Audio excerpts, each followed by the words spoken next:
On this, our first hunting video for YouTube, I'm headed out with my good buddy Sean McEwen to a northern part of the Yukon territory to hunt for Dall sheep.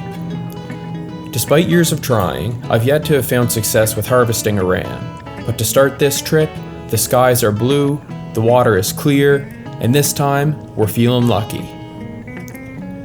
We found that sheep hunting differs from other hunts in terms of its physical demands, and in terms of how difficult it is just to find a ram, let alone to put yourself in a position to be able to harvest one.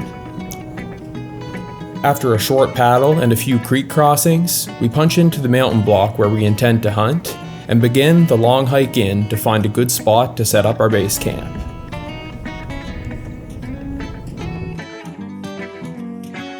July 30th, 2 days out from opening day. We just hiked in. How many kilometers, you think? Probably like 6.5 maybe? 6.5K or so across the river, a couple creek crossings. We just picked up our first ram. He's at the back of the bowl, way back in here. Look. And he looks pretty healthy. We got a couple days before the season opens, so we gotta play things really cool. We'll try to keep our eyes on him as best as we can and figure out if he's full curl and figure out if he's by himself.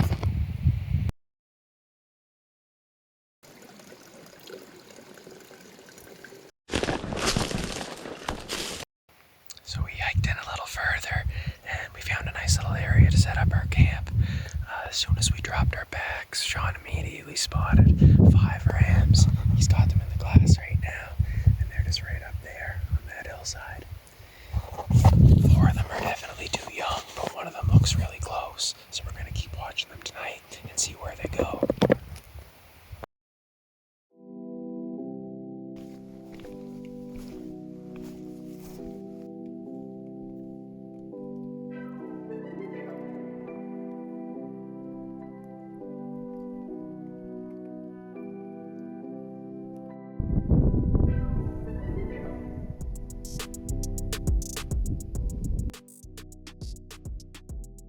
We found those rams we were looking at last night. We're sitting here, we're 481 yards right above them. One of the rams is really close. He's broomed on one side, on his left side. We don't think he's legal. The other side doesn't curl all the way. He's got a lot of mass though. The other ones are too young, but we're just gonna try not to spook them. We're gonna let them feed in past us. After an hour, we decide that none of the rams are legal, and for fear of stirring up the valley, we're forced to retreat back to camp when they begin to feed straight up into our direction.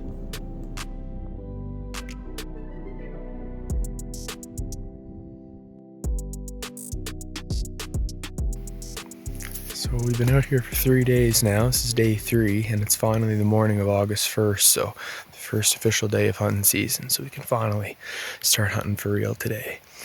We've had a couple pretty good days.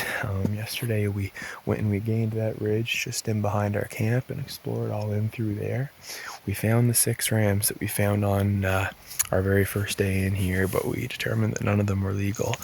Today we're going to push back up into these hills and we're going to try to find that big ram that we spotted 2 days ago that we were pretty sure was full curl. We had a caribou come right through our camp yesterday. We're suspected that he's bedded at the back of this bowl right here, right now. He was a nice sized bull, but we're a long way from the truck, so the packet would be pretty rough. We're going to focus on sheep for now and see what the next couple of days bring. So we just gained a summit after kind of scrambling up some pretty rocky, bit of a little boulder field. But we made it up here now. It's starting to rain a little bit, so we're going to hunker down. We're thinking we might even eat on the summit here today and just kill a couple of hours, and hopefully this evening as everything starts to move around, we'll have a real nice vantage from up here to hopefully see either some sheep or caribou on the move.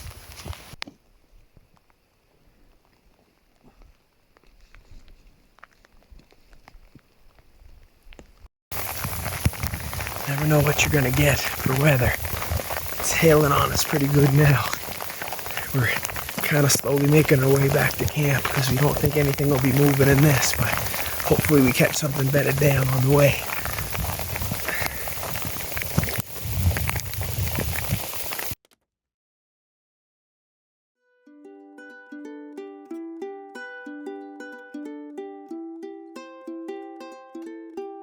It's the morning of August 2nd.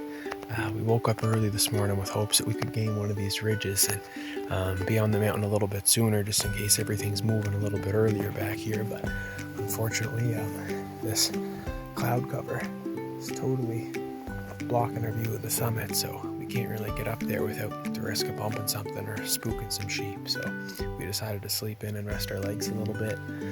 We're gonna start cooking some breakfast now, have some coffees. It's slowly starting to lift. You can see the ridge in here behind us where we spotted that big ram a couple days ago. So hopefully as we get some food into us, the cloud cover will start to burn off and we'll have a chance to get up high again. While we eat breakfast and take some time to smell the roses, we're treated to more visitors passing right through our camp. This time, a pair of female woodland caribou. So the mountaintops were a little bit too socked in for us to be able to hunt. So we made the decision to back up camp. And we're gonna head a little bit further down the valley here. The ceiling on the clouds isn't touching those mountaintops there. So we figure we'll set up camp. We're gonna charge up into the Alpine tonight and hopefully be able to get a couple of hours on the glass. Here we go.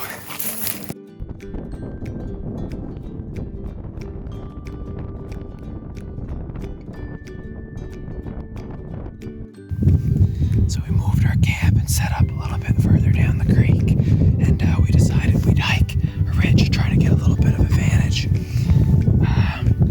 As soon as we got up here, the clouds moved in almost right away, so we're pretty socked in. But just before the clouds come in, we did pick up 5 or 6 more rams just down here in this valley. A couple of them look like they could be pretty close, so we're gonna probably try to hang out here for a little while. And we're just praying that this cloud cover will eventually burn off, or the wind will blow it out so we can have enough time to get a good look at them.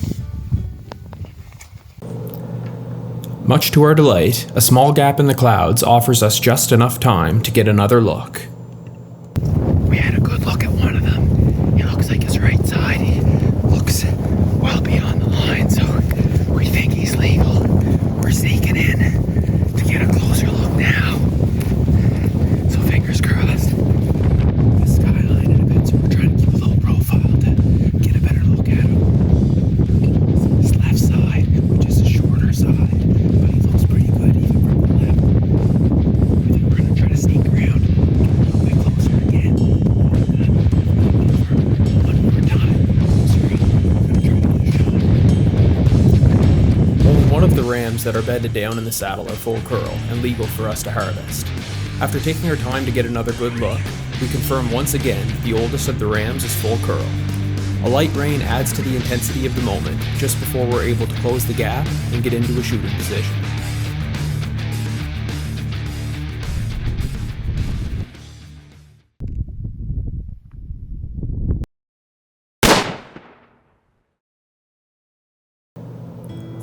I have to dramatically compensate for the strong winds, but I'm able to accurately make the 400-yard shot.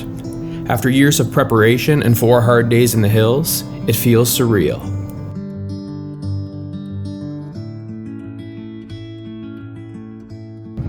So we're just finishing up the last bits of butchering here. Just about got them all cleaned up. Gonna go in for the neck meat and then get the head off. Then we're gonna pack up our packs.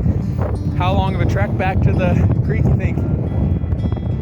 2 hours, eh? 2 hours, hopefully. If we can find her, she's a little socked in. Yeah. We got those clouds moving in. That's where we're headed. So we just gotta gain a little bit of elevation to get over there. Then we're gonna drop into the creek. We're gonna hang the meat at the creek for the night. Our camp's about 6-7K up the creek. Yeah.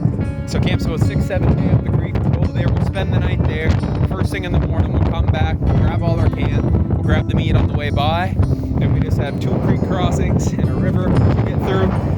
But the canoe's there waiting for us, so just time to finish up this last little bit of work, and then it's time to start marching. With the winds howling, it takes us nearly 2 hours to field dress the animal. Once the job is done, we turn on our headlamps and begin the journey up, around, and back down the mountain. We made it off the mountain. The meat's all hung here. A little meat tree. We got a tarp around it in case it rains, just to keep it cool, clean, and dry. Now we're gonna hump it back up to camp, have a little rest, get some food into us, pack up camp in the morning, and we'll hike back down, grab the meat, and then we're off to find the canoe. We finish the 6-kilometer hike back up to our tent and spend one last night there before packing up.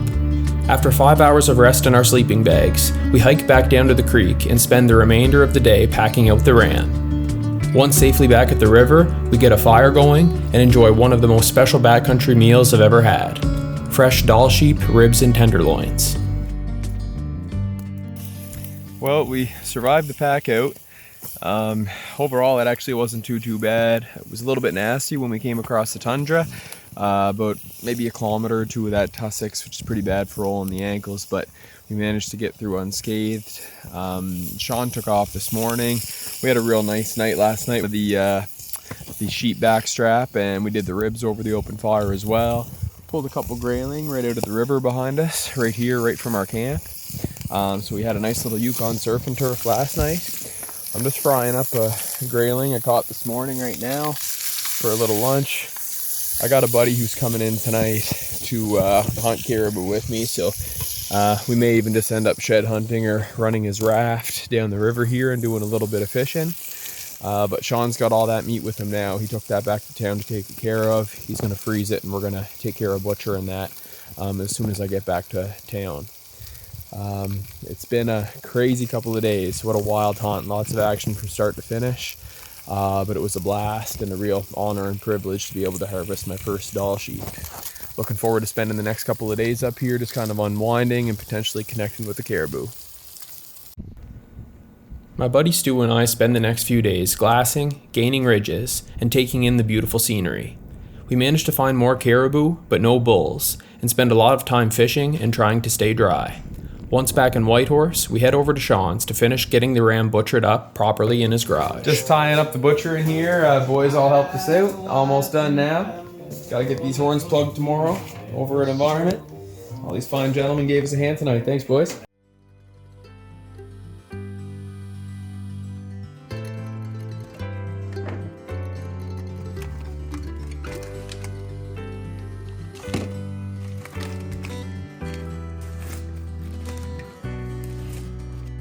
So here we are, today it's May 7th, and we're just going through some of the very last cuts from the freezer from our sheep hunt. We're gonna have a little bit of fun in the kitchen today. Gonna cook up this sheep shank. We're gonna do this one low and slow, but first we're going to just sear it in the cast iron. Then I think we'll do it in the slow cooker for about 4 hours with some root vegetables. We also have a couple little sheep roasts that are left here. Tiny little chunk of brisket that we're gonna cut up alongside with a little bit of a sheep shoulder roast. So we're gonna cut those up real fine, grind them up with a little bit of jalapenos and a few other ingredients, and try to make some jalapeno peanut butter sheep sliders out of that. So that should be a fun one. We'll see how it turns out. It's a pretty special thing to be able to work with these amazing cuts of wild game. I found that hunting has challenged me to be better in a number of ways, and by taking responsibility for the meat that I eat, I feel more inspired to perform better in the kitchen. Every time I'm lucky enough to dine on food that I've harvested myself, it's hard not to think back on the adventure and to the life of the amazing animal that made the meal possible. For me, these feelings of reflection and gratitude help to foster a deeper connection both to the food that I eat and to the land it came from. Since this hunt, I've been lucky to learn a lot more about sheep conservation. Knowing what I know now, I will have a better lens from which to judge the age of the rams that I'm targeting, and will use this knowledge to selectively only harvest older rams, rather than those that are younger but full curl and closer to prime breeding age. I'm forever grateful for these opportunities to learn and grow here in the Yukon. Thanks for watching, and be sure to subscribe if you want to catch the release of our first hunting film that we're releasing later on in 2023.